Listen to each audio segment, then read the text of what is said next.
Айға сұлыдан казинак гриляждарын жасаймыз. Дастарханға жылдам кәмпит жасаудың жолын көрсетемін. Ол үшін алдымен сұлы жармасын немесе геркулесті орташа отта араластыра отыра қуырып аламыз.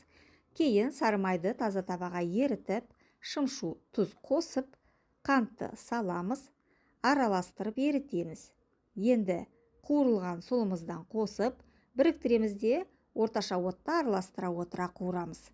Соңында сұлының түсі қоңырланғанда сұйықтау балдан 1-2 ас қасық қосып, 1 минуттай араластырғаннан кейін от астын өшіреміз. Бал бізге тәттінің бірігуі үшін керек. Силикон ыдыстарға құямыз. Ондай ыдыс болмаса, кез келген тәрелкеге аздап майлап саламыз. 10-15 минутта казинактар қатады.